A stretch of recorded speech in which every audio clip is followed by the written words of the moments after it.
Goeiedag en dankie dat ons weer kan saamkuier. Jou tyd is kosbaar en jy spandeer dit ook tot eer van die Here. Op hierdie sessie praat ons oor die gawe van refleksie of om te reflekteer. Nou, daarvoor het jy hierdie teks nodig. Luister Israel, die Here is ons God, hy is die enigste Here. Daarom moet jy die Here jou God lief hê met hart en siel, met al jou krag.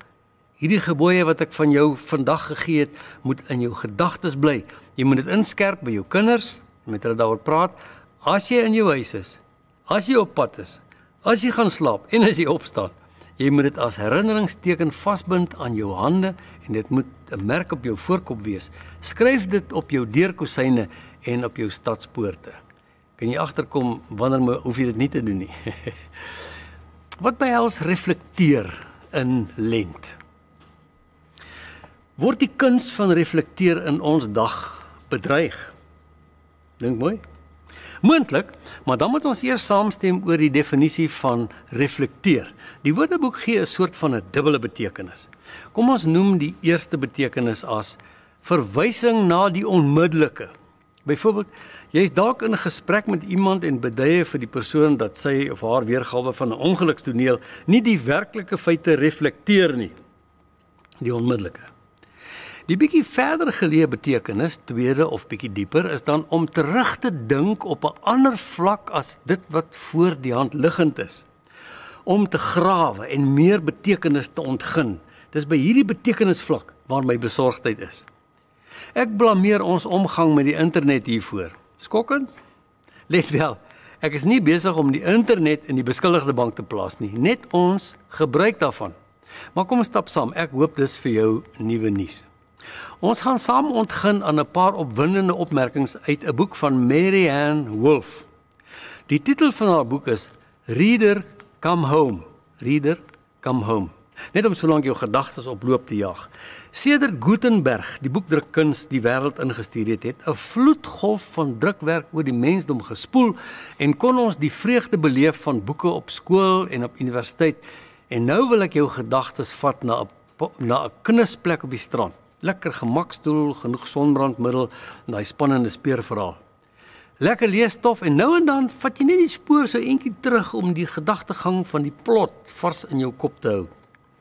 So oor die jare pas ons breine aan en ons lees al hoe vinniger. Onthou jy die spoedleeskursus waarvoor jou ma betaal het om jou deur jou eerste jaar op universiteit te kry? Die slim mense verduidelik hoe ons breine lees gebruik het om te groei. Ons wêreld het wyd oopgespan. Hierdie evolusie van lees noem Marianne Wolf neuroplastiese ontwikkeling en groei. Neuroplastiese ontwikkeling dui op die prosesse van groei binne in die brein. Dis waar die titel van haar boek 'n rol speel, Reader, Come Home. Dit wil presies aanbeveel wat die titel aandui, 'n rustiger tempo en groter begrip met integrasie van die leesstof in jou lewens- en wêreldbeskouing. Hoekom is Marianne belangrik? Wie is sy nou eintlik? Sy is professor in die vakke van geletterdheid en ook disleksie. Sy voltooi haar doktorsgraad in kognitiewe neuroscience en die voortgaande ontwikkeling van die brein in alles wat met lees te doen het. Hier kom die punchline, die opslagbal. Die ontwikkeling van 'n digitale leeswêreld vang ons breine onkant. Ons in plaas van 'n bladsy op 'n slag waarop jy aantekeninge maak en reflekteer, word jy verlei om vlugtig kennis te neem en op die volgende paragraaf te klik, sonder dat jy die wese daarvan ingeneem het en in jou brein liaseer het. Daar het min tuis gekom van al jou leeswerk op die web. Hoekom? Die elektroniese volume is te veel.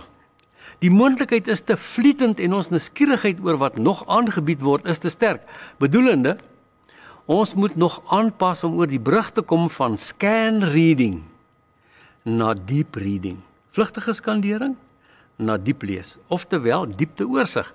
Ek probeer verduidelik. Marianne pleit vir deep reading. Omdat die deurdringende tyd en aandag wat die brein hier behoort te bestee, die leser in staat stel om die wysheid van die outeur aan te vul met jou eie insigte. Voel jy die belangrikheid hiervan? Nie papagaaistof versamel nie, maar selfstandig dink. As jy nie nuwe konsepte vas lê in jou leesproses nie, val jy net doeteenvoudig terug op ou uitgediende konsepte. Nadenkend, krities, bemagtig eie denke. 'n Kort gevolgtrekking. Die elektroniese verse vinnig op die foon het beperkte waarde. Te kort, te vlietend. Ons is steeds op weg met breine en al is ons op weg, moet ons ook ons geloofsgewoontes aanpas hierby. Bybellees vra nadenke.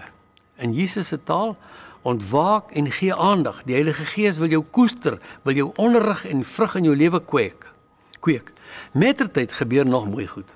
Ons neuroplastisiteit maak aanpassings en ons wysig ons begrip. Ons bou nuwe neurologiese roetes waarmee nuwe insigte gekweek word. So ons is nie verlore nie. Ons sal mettertyd ook oor hierdie brug kom, maar dit gaan dissipline en insig verg. Om lent af te sluit het ons nadenke refleksie nodig. So jy moet asseblief in hierdie laaste oomblikke van lent jou aantekeningboek, jou Bybelstudie, jou gebedslewe, dalk op papier neerpen. 'n Joernaal word dit genoem. Ek het 'n joernaal.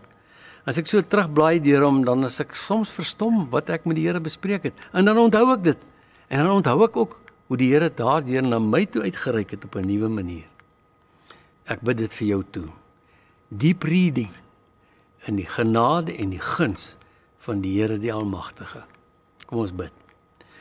Lewende Here, baie dankie dat U oor alles beskik, oor die internet en oor neuroplastiese ontwikkeling in ons breine, oor ons menswees, oor ons verhoudings.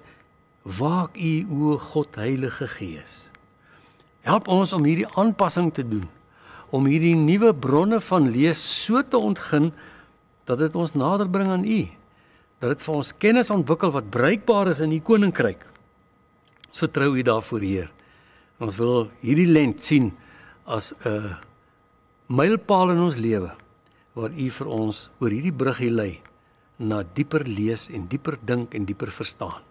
In Jesus se naam, amen.